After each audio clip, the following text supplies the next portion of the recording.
The Cipher Brief, because national security is everyone's business.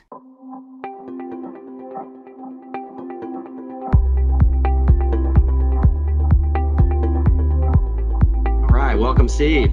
Steve's the Chief Information Security Officer for the Investment Bank of Americas at Credit Suisse. Steve, welcome to the SIG Summer Summit. The floor is yours. Excellent. Thank you very much. And I'll make the most of my 5 minutes. I think in the past, I might have spoken largely about changes in the threat landscape, about ransomware, implications of Ukraine, US, China, third-party dependencies, and insider threat in the current economic climate.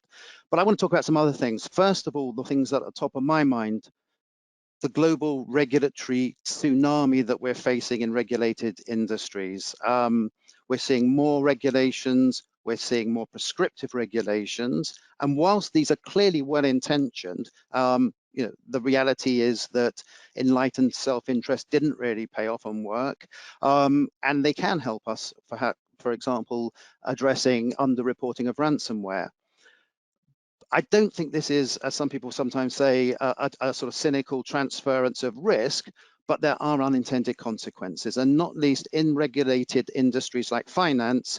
I think we sometimes now find ourselves having to focus more on compliance with regulations than actually risk reduction. And I think there needs to be a little bit of a rethink on whether this global sweep tsunami of regulations is actually taking us to the right outcomes, particularly as they become more prescriptive. I'll use just one example of recent regulation being introduced in India in April to come into effect in September about cyber incident reporting.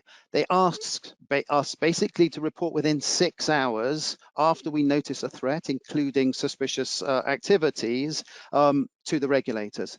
And I think the practical consequences and challenges of that are not necessarily properly thought through.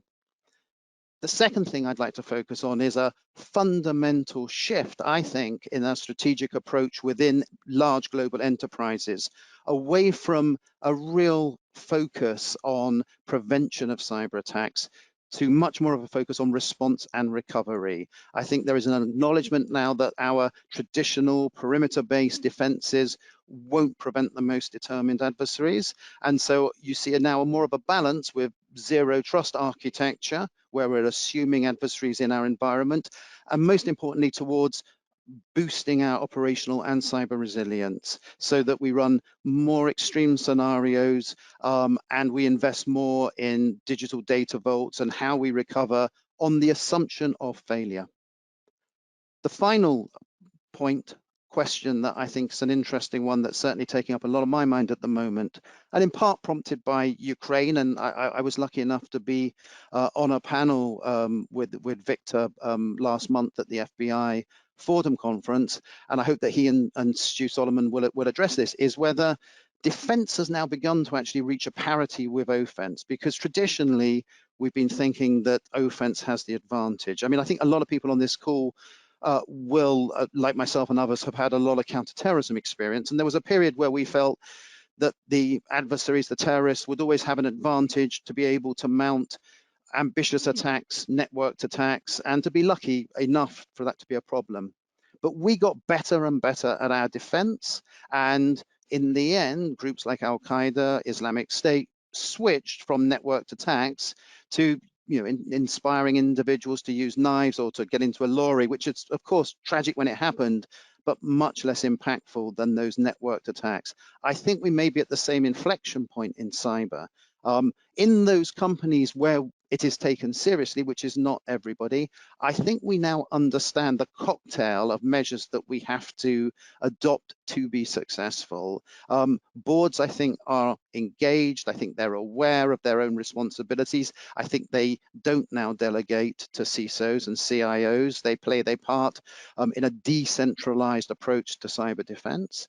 Secondly, I think we all now understand the cyber basics, that patching and data loss protection, getting rid of end of service life systems, identity access management, multi-factor segregation, all of these things, both technical and human, we now understand what we need to do. We've also got a lot better at threat intelligence and sharing intelligence in our ecosystem. increasingly leveraging the power of artificial intelligence, machine learning, and we're doing more planning and exercising at a technical level and at a board level. So for me, top of my mind, and the challenge in 2022 is around execution, not around conception. I think we do now know what we need to be doing, but that's not to say it's easy, and we now need to be executing in that. So I think that's within my 5 minutes, and thank you for the opportunity to speak at this excellent conference. Steve, thank you. Before I let you go, I just want to follow up with a question. I think you brought Please. up some excellent points. I mean, so many people are looking at this defense offensive balance, and you said that the challenge now comes in the execution. I'm just wondering if you can walk us through a couple of areas where you think those challenges might be easier met, I guess, than others. Well, I think it's easier to speak about where it's more difficult to meet them. The reality is that most of our networks are a kludge of things that have been organically thrown together with convenience and efficiency and often cost in mind, and trying to retrofit and eliminate the technical debt is really difficult. It's easy to say we shouldn't have end-of-life unpatchable systems, but to actually do that in a large global enterprise, to get the right inventory, to make sure that as you're doing it, you don't create more problems because it creates a change management problem, is really, really tricky. And because we have a constant flow of new vulnerabilities being unveiled month on month, just keeping up with the flow is really challenging. So if I go back to the regulatory point, it's kind of easy, and no one's going to argue with the fact that we should be doing these things, but the practicalities of doing them at scale globally is really challenging. It's really tricky.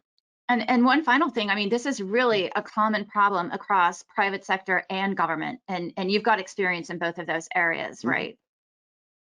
Absolutely. I think that the idea that we have to do this across both public and the private sector, absolutely right.